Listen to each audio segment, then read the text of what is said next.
Today, I want to propose an idea for Mortal Online 2 that, in my opinion, fits the spirit of the game perfectly.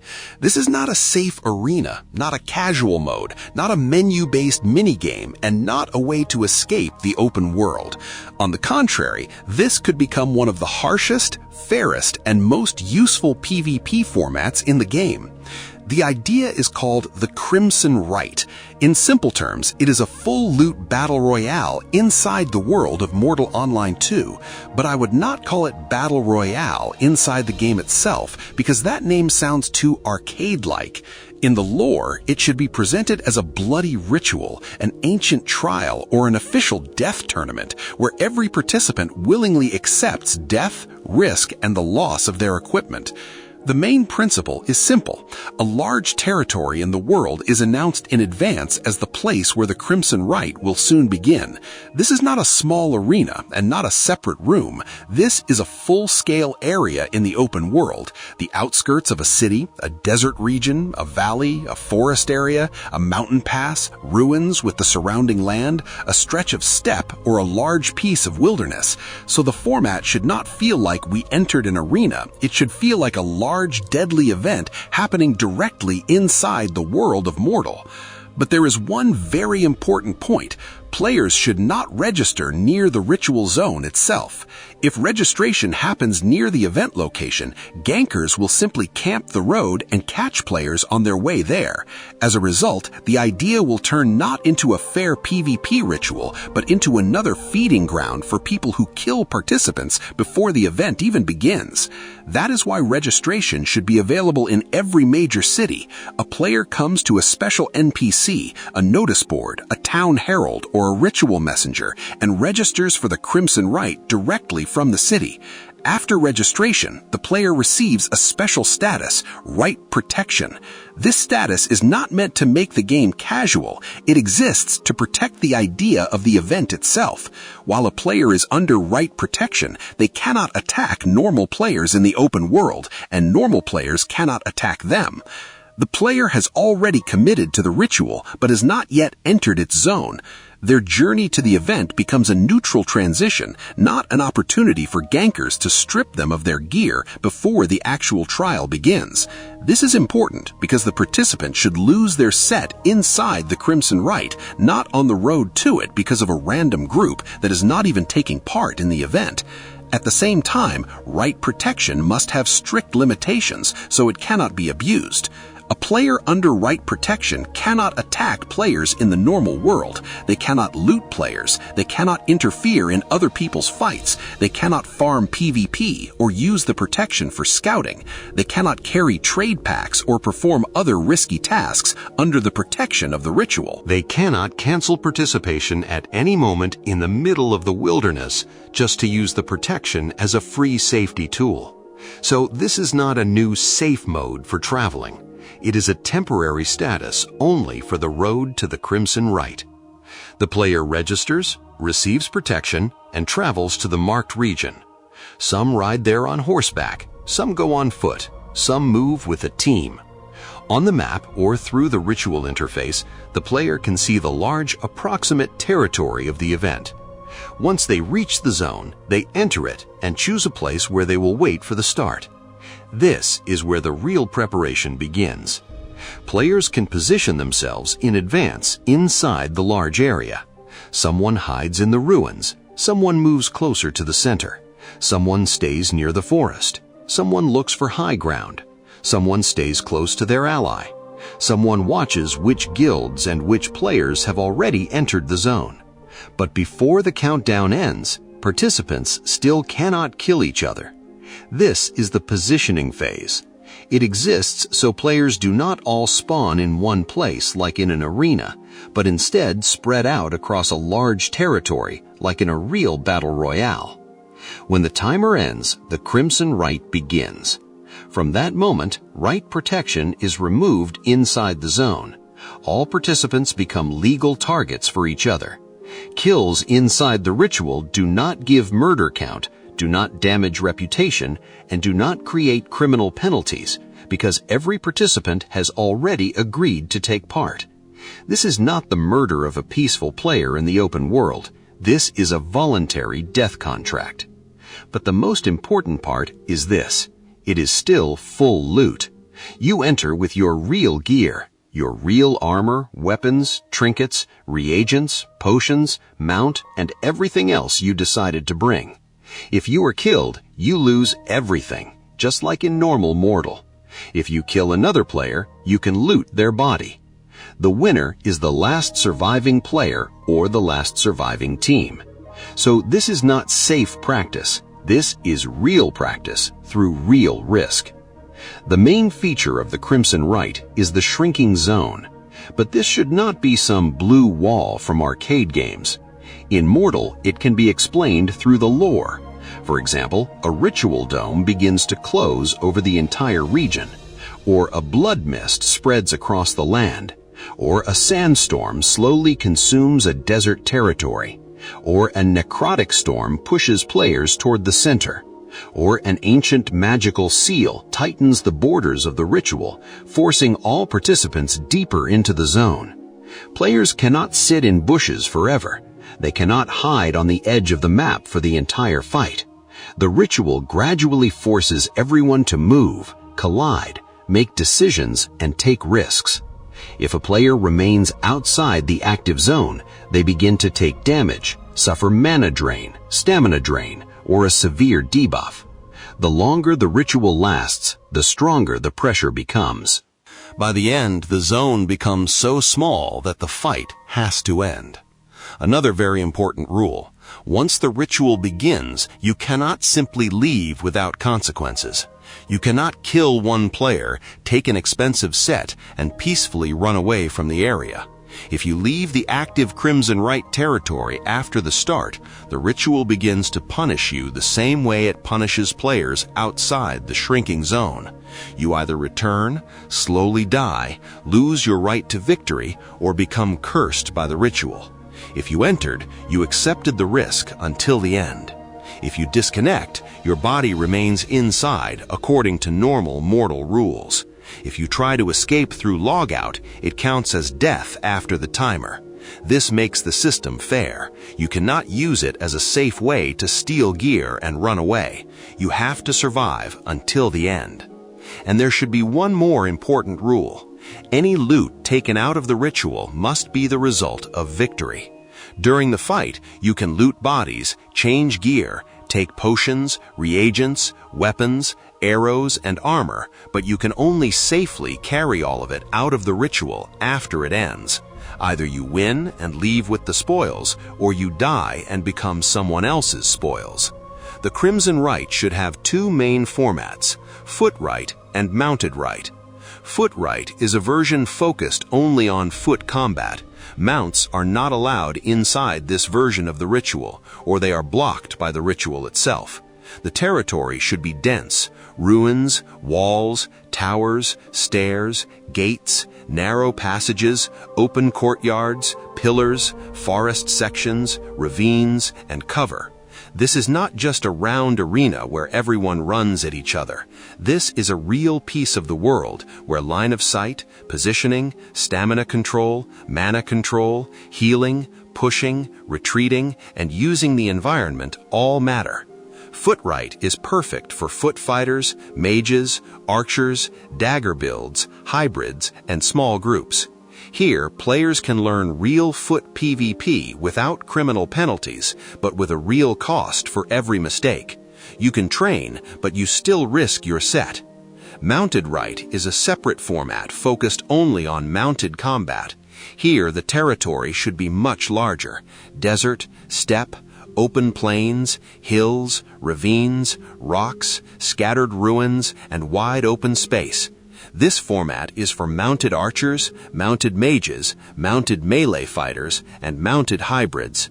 In Mounted Rite, players train a completely different type of combat: speed, turns, distance control, pursuit, retreat, killing mounts, finishing dismounted players, controlling space, and choosing the right moment to engage. This would fit especially well in Sarduka, where it could be explained as an ancient hunt of desert warriors. Both Foot Rite and Mounted Rite can have three formats: solo, duo, and squad. In solo, every player fights for themselves. This is the purest test of personal survival. In duo, synergy begins to matter. One player pressures while the other supports. One holds distance while the other protects. One heals while the other pushes. This is an excellent format for training small combat partnerships. In squad, for example 4 versus 4 or small groups, real team fighting begins. Focus targets, communication, role distribution, protecting weaker members, controlling position, and staying organized under pressure all become important. The key point is that kills inside the Crimson Rite should not be punished by the criminal system. And this is completely logical. The participant registered in a city. They confirmed the blood consent. They traveled to the zone under the temporary ritual status. They entered the marked territory, and they agreed that once the countdown ends, they can be killed and looted. After the ritual ends, the normal laws of the world return, but inside the zone, a different law applies, the law of a voluntary blood trial. This can be presented beautifully inside the game. Before registration, the player sees a warning. By joining the Crimson Rite, you accept death, loss, and the right of others to claim your body once the rite begins. That sounds harsh, but that is exactly how mortal should sound. The most important thing is that the Crimson Rite should not launch from a menu. There should be no Find Match button. That would kill the atmosphere. Registration should happen in cities, through NPCs, notice boards, or ritual representatives, but the event itself should take place in a real area of the world. Players should travel to the region themselves, see the terrain, choose their position, understand where they are, and feel that this is part of Mortal, not a separate arcade game. This creates stories. Someone may come for training, someone for glory, someone for loot, someone for revenge, someone to prove they are the best mounted fighter or the best foot fighter. And all of this happens not in a separate arcade mode, but inside the world of Mortal. To make sure the system does not damage the open world, there should be no PvE farming inside it. No monsters with valuable loot, no resources, no gold reward created out of thin air, no unique gear that the game simply gives to the winner. The main reward is other players' loot, prestige, and statistics. The winner may receive a title, a leaderboard position, a seasonal mark, a cosmetic symbol, a banner, or their name on a board of victors. But the real reward is what they managed to carry out of the ritual. They came, survived, and took the spoils. There could also be a mechanic called blood mark. When a player kills another participant, the ritual begins to mark them with blood. The more kills they get, the stronger their presence becomes inside the zone. After several kills, the player could receive a faint red aura or a periodic blood pulse that reveals their approximate direction. This is needed for balance. If someone kills many players, becomes heavily geared, and turns into the most dangerous participant, they should not be able to hide forever until the end of the match. The lore explanation is simple. The blood of the dead pulls the ritual toward the killer. The more blood you carry, the harder it becomes to hide from the Crimson Rite itself. Another mechanic could be soul pressure. The longer the ritual lasts, the stronger the pressure becomes on all participants. At first, it is just the shrinking zone. Then light debuffs begin. Then stamina or mana recovery becomes worse. Then the zone becomes so aggressive that players can no longer kite forever, hide forever, or drag the fight out endlessly. This prevents the ritual from becoming an hour-long game of hide-and-seek.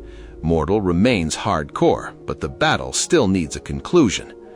The Crimson Rite is especially useful as a training format because it gives players honest PvP without criminal consequences, while still keeping the fear of loss. In the open world, many players avoid PvP not because they do not want to fight, but because every fight can create consequences that make the game harder afterward. Murder count, loss of standing, problems with cities, and reputation penalties. In the Crimson Rite, those consequences are removed because the fight is voluntary. But full loot remains, which means the adrenaline remains too. At the same time, the road to the event does not turn into a pointless gank filter. A player should not lose their set before the ritual begins, simply because someone is camping participants on the way. That is why Rite protection does not protect the player from risk in general. It protects the format of the event from abuse. The real risk begins exactly where it should begin, inside the Crimson Rite. This could become the perfect bridge between new players and real open-world PvP. A new player could come in a cheap set and gain real combat experience. An experienced player could come in expensive gear and risk it for glory and loot. Guilds could train duo and squad fights. Mounted players could finally have a proper place for mounted PvP where everyone understands the rules in advance. Foot players could train in real terrain with cover, without random criminal punishment. And at the same time, nobody receives a safe advantage. You do not farm gold. You do not farm monsters. You do not receive free gear. You do not teleport across the world. You do not escape risk. You simply register in a city, receive a temporary neutral status for the journey, enter the deadly region, wait for the countdown, and once the ritual begins, all the rules of the Rite come into force. That is why the Crimson Rite could fit into Mortal, because it is not the opposite of the open world. It is a concentrated form of open-world PvP. No random victims, no punishment for voluntary combat, but real death, real loot, and real pressure. If Mortal wants to give players more reasons to fight, train, and create stories without turning the game into a theme park, then this format could be the perfect solution. The Crimson Rite is not a safe arena. It is not casual PvP. It is not a separate arcade mode. It is a voluntary full loot blood ritual that temporarily takes over a large part of the real world. The player is protected only until the trial begins so they can reach the zone and take position. But when the ritual starts, the protection is gone. There is only the land, the blood, the shrinking zone, and the other participants who came for the same thing. And in the end, only one person remains, or one team. Everyone else becomes part of the ritual.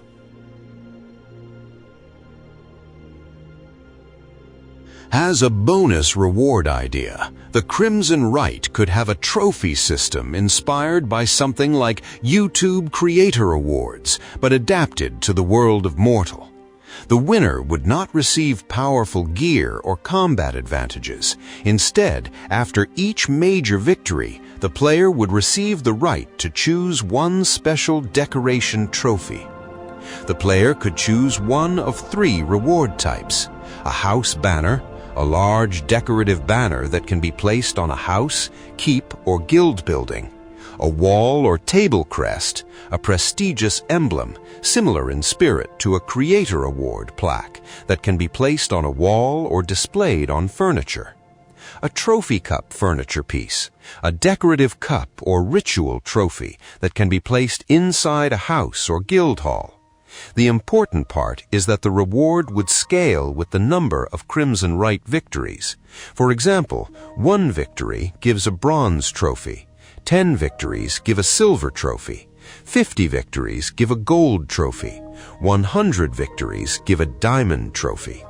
And these decorations should also be different depending on the category of the victory. A solo Rite trophy should look different from a duo Rite trophy. A duo Rite trophy should look different from a squad Rite trophy. A foot Rite trophy should look different from a mounted Rite trophy. This way, the trophy does not just say, "I won." It says exactly what kind of warrior this player is. A solo champion could decorate their house with a solo Crimson Rite banner. A duo team could display matching duo crests. A guild squad could place a golden squad trophy inside their guild hall.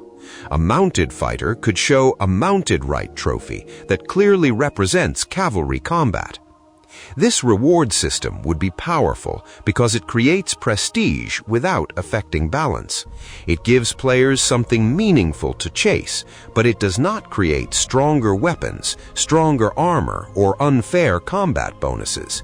It turns victories into visible history. When another player enters a house or guild hall and sees a diamond Crimson Rite trophy on the wall, they immediately understand this player, team, or guild has survived the ritual many times. That kind of reward fits Mortal perfectly because it is not just loot, it is reputation made physical.